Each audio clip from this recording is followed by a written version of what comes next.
Assalamualaikum warahmatullahi wabarakatuh. Kami PT Sentra Grafika Kompumedia mengucapkan selamat Hari Raya Idul Fitri.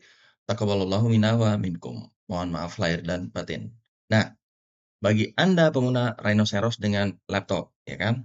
Tentunya Anda punya harapan untuk bisa punya kinerja terbaik dari kombinasi antara laptop kerja Anda dan juga software Rhino. Nah, di sini banyak nih yang berpikir bahwa semakin tinggi spesifikasi laptop yang kita gunakan, itu akan semakin baik kinerjanya. Ini nggak salah, ini nggak salah. Nah, namun banyak user juga yang sudah mengeluarkan investasi atau uang banyak untuk beli laptop, itu tapi masih ngerasa ada aja yang kurang. Nah, laptop yang dibeli ini umumnya juga disesuaikan dengan budget ya. Nah, konfigurasinya itu punya konfigurasi umum VGA atau GPU dari Intel, ya kan? Atau GPU-nya NVIDIA, CPU-nya Intel, atau GPU-nya AMD, CPU-nya Intel juga, atau bahkan GPU-nya NVIDIA, CPU-nya AMD.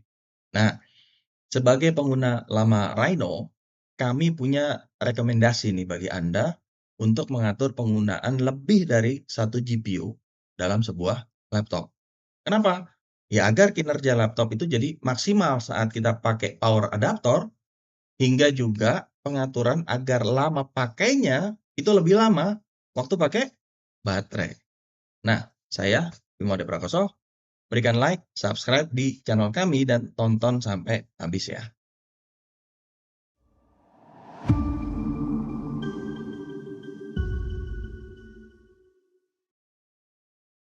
Oke, sekarang kita akan membahas subjek optimalisasi GPU pada Rhinoceros, ya kan? Nah, saya akan bicara dulu mengenai perbandingan antara desktop sama laptop, ya. Nah, desktop itu sebelah kiri, itu punya performa terbaik. Anda bisa membeli atau mengkombinasikan, mengkonfigurasikan CPU terbaik di desktop. Penggunaan GPU atau VGA terbaik di desktop. Penggunaan apa? Memori terbesar itu di desktop. Penggunaan storage terbanyak di desktop. Nah, karena ada opsi-opsi ini, kita mudah untuk upgrade kalau bukan pakai yang tertinggi semua. Nanti, 2 tahun lagi saya upgrade CPU, tahun depan saya nambah memori, berapa bulan atau bulan depan lagi saya mau nambah storage SSD saya, itu punya upgrade path atau, kesempatan untuk dan kemudahan untuk upgrade, ya kan? Nah, untuk penggunaan jangka panjang juga nyaman. Kenapa? Duduk di kursi proper, ya kan, yang sesuai. Di situ ada desktop ditaruh di atas meja, monitor juga besar di depannya kita, lalu kemudian ada keyboard yang cukup besar, lalu kemudian juga ada mouse. Untuk memakai jangka panjang berjam-jam juga nyaman, ya kan? Nah, cuma desktop juga punya kekurangan. Pertama, itu mobilitasnya rendah. Ya, nggak mungkin kita bawa-bawa kemana-mana gitu. Untuk desktop monitor besar, desktop juga besar, berat, dan lain-lain ya. Nah, saat kita pakai desktop, kita butuh ruang permanen, butuh meja, butuh ruangan, butuh kursi yang ya notabene buat kita nyaman untuk, kerja. Jadi butuh ruang nih, kurang lebih, lebih fix lagi. Nah, lalu kemudian biar kita bisa pakai, ya otomatis butuh listrik, butuh colokan, ya kan, butuh power outlet. Nah, sedangkan khusus untuk laptop yang juga akan kita bahas, hari ini, itu ya jelas laptop karena dimensinya kecil, dia portable, dia gampang dibawa ke mana aja. Nah, umumnya laptop ini di-consider sebagai satu perangkat untuk kebutuhan umum. Maksudnya gimana? Bisa buat kerja, yang pertama. Berikutnya, bisa buat entertainment, Anda bisa nonton, Anda bisa dengerin TV, bisa nonton, bisa dengerin musik, streaming dan lain-lain, ya kan? Anda juga bisa gunakan laptop sebagai perangkat komunikasi. Rata-rata udah ada webcam-nya, udah ada mikrofonnya, udah ada speaker-nya, ya kan, untuk bisa jadi perangkat komunikasi. Nah, nggak perlu nih perangkat eksternal kayak misalnya monitor, udah ada displaynya kok di laptop, ya kan, udah ada keyboard-nya. Untuk pointing device, udah ada touchpad, tapi seringkali kita juga masih butuh mouse, ya kan? Nah, dengan kelebihan itu bukan berarti laptop nggak punya kekurangan. Dia punya kekurangan, artinya apa? Misalkan upgrade terbatas. Anda nggak bisa seenaknya aja upgrade CPU.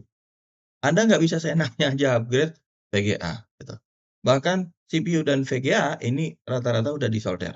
Jadi udah nggak bisa diapa-apain, ya kan? Atau udah ada modulnya di situ yang memang ya udah fix itu aja. Nah, lalu kemudian ada yang memorinya disolder, ya kan? Ada juga yang memorinya bisa ditambah tapi terbatas. Misalkan di laptop ada yang cuma punya 1 slot buat memori, ya udah kalau misalkan mau nambah, ganti tuh yang lama, cabut, ganti yang baru. Ada yang punya 2 slot, ada yang punya hingga sampai 4 slot. Desktop punya banyak, ada yang punya 8, ada yang punya 16 bahkan, ya kan? Nah, di sini saat kita juga pakai laptop tapi untuk komputasi intensif, kita butuh nih taruh di ruang pendingin. Kenapa? Karena kinerjanya laptop itu akan 100%. Artinya apa? Dan dia akan menghasilkan panas. Jadi kita butuh ruang berpendingin, oke, untuk kerja lama. Ya biar nyaman juga lah, nggak mungkin kerjanya siang-siang di depan gitu panas-panas. Oke. Nah, untuk memaksimalkan performa laptop ya maksimal, ini otomatis perlu daya. Artinya perlu listrik, perlu adaptor, perlu dicolok sama listrik di power outlet, ya kan? Nah, ada yang namanya ada yang namanya opsi untuk mengatur power mode, ya. Kita atur juga di best performance, nanti bisa saya kasih lihat. Nah, lalu kemudian kita juga pastikan aliran udara untuk pembuangan panas dari laptop, ya, itu nggak kehambat. Jadi jangan tuh kita taruh laptop di atas kasur atau batalan lembut. Jauhin juga tuh benda-benda yang akan menghambat pembuangan panas di, eee, exhaust-nya, ya kan? Ada kisi-kisinya tuh di situ, ada yang di samping, ada yang di belakang gitu kan. Nah, lalu kemudian kalau bisa kasih ganjalan statis deh. Jadi kalau misalkan laptop ditaruh flat ya, yang di area dekat, display, itu di bawahnya bisa dikasih ganjalan. Jadi agak naik sedikit. Tujuannya apa? Biar udara itu airflow-nya bisa lancar. Saat disedot oleh intake lalu kemudian dibuang, itu juga nggak terhambat, ya kan? Nah, kemudian apa? Pakai cooling fan atau cooling pad itu sangat disarankan di bawah laptop, ya kan? Nah, ini tujuannya apa? Dia mengalirkan udara ke bawah laptop untuk agar lebih mudah si laptop itu nyedot udara dari bagian bawah untuk dibuang nanti bersama panas, ya kan? Nah, saat kita pakai laptop, lalu kemudian komputasinya intensif, seperti yang tadi saya sampaikan sebelumnya, ada rendering, ada simulasi, ada AI ya, dan lain-lain. Itu disarankan pakai laptop di ruang berpendingin atau ada AC, ya kan? Nah, lalu kemudian kalau kita colok terus, ya, colok terus adaptornya ke laptop, kalau dia ngisi sampai 100% itu bisa mengurangi umur baterainya. Jadi kapasitas baterainya bisa drop lebih cepat. Nah, sarannya adalah di beberapa laptop misalkan seperti, Lenovo, ya kan, HP, terus Dell, terus Asus, itu ada opsi yang bisa ngatur untuk charging-nya sampai di 80, 90% atau 60%. Nah, ini tujuannya agar dia akan disconnect charging-nya, pakai adaptor untuk laptopnya sendiri, baterainya nggak dipakai, dan ini baterainya akan punya umur yang jauh lebih panjang. Ini tujuannya, ya kan? Nah, lalu kemudian identifikasi sama pengaturan komponen GPU di workstation laptop atau di gaming laptop, ya kan? Nah, identifikasi GPU-nya nih simpel gitu, simpel banget. Nah, GPU cuma ada apa? Intel, AMD, sama Nvidia. Nah, kalau nggak punya Nvidia atau bahkan sebenarnya AMD juga ada, tapi jarang sekali AMD sekarang, ya kan? Kalau nggak punya Nvidia, berarti laptopnya cuma punya iGPU, internal GPU. Dia jadi satu tuh sama CPU-nya, ya kan namanya iGPU, I-nya tuh internal, ya kan? Nah, tapi ini yang akan kita bahas nih yang opsi kedua. Kalau misalkan ada Nvidia GPU, itu ada stikernya bisa di laptopnya. Itu kita punya 2 peluang, ya. Yang pertama, iGPU-nya atau internal GPU-nya itu adalah AMD Radeon, ya kan? Kalau CPU-nya AMD juga, tapi ada iGPU Intel Graphics kalau CPU-nya Intel Core, ya kan, atau Intel juga. Nah, ini nih yang akan kita bahas nih, yang kedua. Jadi ada discrete GPU, Nvidia di sini, misalnya contohnya.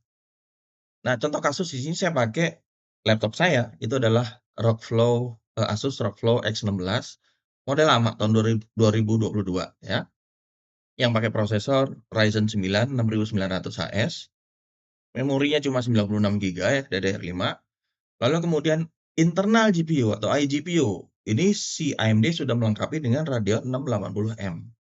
Nah, saya atur 8 GB. Discrete GPU di laptopnya sendiri, dia punya RTX 3060, cuma 6 GB. Oke. Sedangkan saya punya XG Mobile RTX 3078 GB itu sebagai external GPU atau discrete GPU yang eksternal, ya. Karena di Rockflow X16 ini juga punya USB 4 port 40 gigabit per second, tapi by default kalau Anda punya model ini yang sama, itu by default nggak dinyalakan oleh Asus, nggak tahu kenapa. Saya nggak tahu kenapa gitu. Tapi saya alhamdulillah berhasil mengaktifkan, lalu kemudian saya pakai eksternal GPU, ya kan, Thunderbolt, itu GPU-nya ada RTX A4000, ada RTX A5000. A4000-nya punya 16 gigabyte VRAM, A5000-nya punya 24 gigabyte VRAM. Ini dikoneksi ke USB 4 40 gigabit per second. OS-nya standar Windows, ya kan? Nah, di sini tujuannya adalah kalau kita udah identifikasi tuh ada iGPU, ada discrete GPU atau DGPU, ya kan? Itu kita mau mendistribusikan beban untuk Windows Graphic dan aplikasi, itu kita bedain sama rendering, ya kan? Karena apa? Nanti dua-duanya akan bekerja paralel, ya. Simpel caranya, nanti kita masuk ke graphic settings, lalu kemudian tentukan aplikasinya, lalu kemudian pilih untuk power saving alias untuk internal GPU, ya. Habis itu kita buka Rhino. Oke, sekarang kita jalanin aja, ya, kita jalanin, saya akan perlihatkan bagaimana mengatur, semuanya nih. Pertama, yang tadi, pakai adaptor, lalu kemudian kita ngatur power mode. Simple, Anda tunjuk ya ikon, apa sih namanya, power atau ikon baterai, di sini ada power and sleep settings atau Anda klik ya, search di Windows-nya, ya kan, power and sleep battery settings, ini dia, klik aja, nah, oke. Nah, di sini kita bisa kasih lihat. Oke, di sini ada plugins dan lain-lain apa segala macam-macam. Kalau misalnya kita gunakan, saya di sini kebetulan pakai dua-duanya. Jadi udah otomatis power mode-nya itu akan langsung masuk ke, eee, si best performance ya, ya kan. Jadi cuma klik kanan sini power and sleep, ya kan, sama di sini power mode di sini nggak ada. Kalau misalkan Anda pakai normal biasa, bukan kayak saya ada XG Mobile, lalu kemudian ada Thunderbolt, itu otomatis udah istilahnya udah maksimum. Jadi by default kalau saya udah pakai semua perangkat, nah tapi di sini di power mode Anda bisa pilih nih, ada power saving, ada juga, tadi apa ya tadi? Kok jadi lupa namanya. Best performance ya kalau nggak salah, ya kan? Tadi best performance kalau nggak salah. Iya betul, best performance. Oke. Nah, best best performance kita bisa pilih itu. Nah, ya kan? Nah, di sini saya udah nggak bisa karena memang saat dicolok semuanya, itu langsung otomatis ambil best performance. Nah, sekarang yang berikutnya yang kedua, ya, graphic settings. Setelah ada di sini, saya juga bisa langsung ketikkan aja di sini, graphics settings, ya kan? Kita klik. Nah, di sini kalau misalkan dilihat, ya kan, kita lihat di sini nih ada add an app, oke, ada add an app. Nah, add an app ini kalau misalkan kita scroll ke bawah, kalau saya pakai Rhino, misalkan nggak ada Rhino, nggak ada ini nih, ya kan? Nah, nggak ada ini, saya bisa tinggal klik di mana? Saya tinggal klik di sini aja nih, add desktop app. Oke, keluar nih, ya kan? Nah, saya tinggal klik di sini program files, cari ya, dari C berarti kan, C, lalu kemudian ada program files, Rhino di mana? Cari Rhino. Nah, ini dia, Rhino 8, masuk ke sistem, ya kan? Di sini ada Rhino. Klik aja nih Rhino. Klik, habis itu klik add. Setelah kita klik add, otomatis di bawah itu akan ada Rhino 8 nih di sini. Ya. Nah, di sini saya pakai ada 3 VGA. Oke, kita mau lihat nih. Sekarang kita lihat di sini. Ya, kita bisa lihat VGA saya ada RTX A4000, ya kan. Lalu kemudian ada juga AMD Radeon Graphics yang 680M, terus ada juga RTX 3070, ya kan. Nah, Di sini saya pakai 3, maka ini juga akan muncul 3 di sini. Nah, untuk GPU preference khusus Rhino, saya pilih di AMD Radeon Graphics. Klik. Umumnya sebelum dipilih, kalau misalkan Anda baru masukkan ini akan keluar di Let Windows Decide. Saya nggak mau. Saya pilih Radeon Graphics. Kalau Anda punya Intel, klik aja Intel. Ya kan? Klik, dah, selesai. Udah selesai. Tutup aja. Nah, berarti untuk ngecek sekarang Rhino-nya apakah sudah pakai Radeon Graphics, Anda tinggal klik di sini Tools, ya. Lalu kemudian ada Options. Lalu kemudian dari situ, di sini nih ada dokumen Properties, Annotation dan lain-lain. Scroll aja ke bawah. Paling bawah ada View, ya kan? Nah, di View ini Anda expand dulu, ya, expand. Lalu pilih diklik di OpenGL. Klik, dah. Oke, kelihatan sekarang bahwa video hardware dan driver information yang disampaikan di sini, dia udah ngasih tahu bahwa, oh dia pakai AMD Radeon Graphics, ya kan? Tuh. Lalu kemudian, oh dia udah support OpenGL, bla bla bla bla semua, sampai dia juga punya informasi mengenai total video memory. Oke, saya pakai 96 GB RAM, yang saya bisa alokasikan 52 GB total itu buat ke GPU untuk di Radeon. Jadi enak karena saya juga kami juga melakukan riset sini. Nah, sedangkan kalau misalkan mau rendering gimana? Oke, simpel. Kita tinggal tunjuk nih Rhino Render. Ya, ada opsi CPU, CUDA, begitu Nvidia, ini ada CUDA dan ada Optix. Begitu ada AMD, ada HIP. Begitu Intel, ada satu lagi Open apa gitu. Saya lupa namanya. Saya nggak punya sih saat ini, ya kan? Nah, begitu saya mau pakai Nvidia, saya sangat sarankan menggunakan Optix karena ini kinerjanya paling tinggi. Optix, nah saya punya pilihan sekarang. Saya mau pakai RTX 4000 atau pakai GeForce RTX 3070 aja, ya kan? Nah, simpel. Saya kembalikan lagi tadi ke Task Manager. Kita lihat sekarang, kita analisa ya. Nah, di Task Manager kalau kita lihat RTX yang 3070-nya itu udah kerja, ya kan? Dia udah kerja nih. Jadi dia udah bekerja sekarang untuk rekam, ya kan? Radeon Graphics-nya udah kerja. Buat apa? Buat viewport sama buat Windows. Sedangkan RTX 4000-nya masih cuma 1%, 1%, 1%, 1%. Ya udah, saya akan pakai RTX 4000-nya. Oke, ini saya minimize saja. Jadi saya pastikan bahwa ini aktif di Optix RTX 4000. Kita klik OK aja. Klik dah. Maka viewport itu akan dihandle oleh Radeon M, ya kan?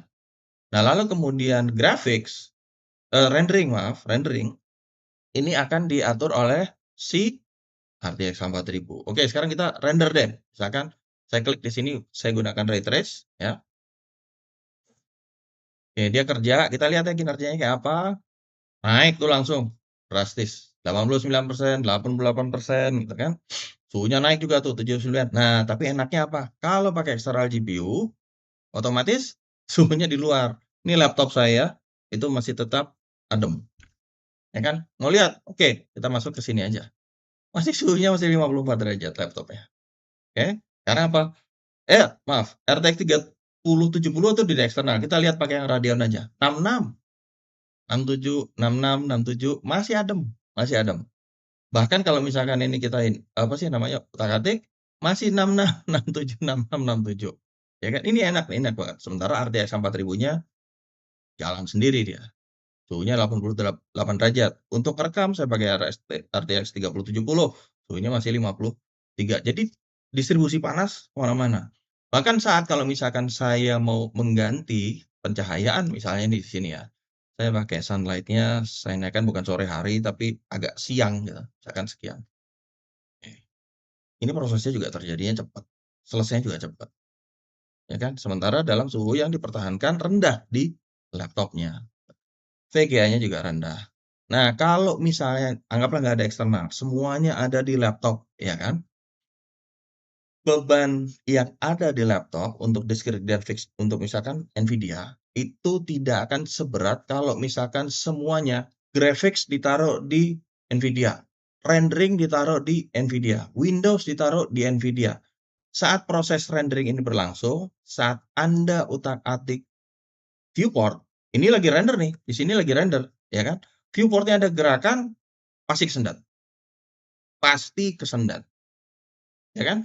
Nah, di sini enaknya saat kita bisa mendistribusikan beban kerja di lebih dari satu GPU sekaligus.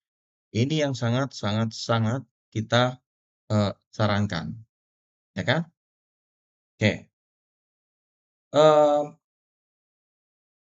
alhamdulillah ya, kalian sekarang sudah bisa gimana ngatur GPU nih, ya kan, di dalam laptop kalian yang digunakan dan juga mendapatkan manfaat insya Allah mendapatkan manfaat lebih dari cuma sekedar penggunaan yang standar-standar aja gitu.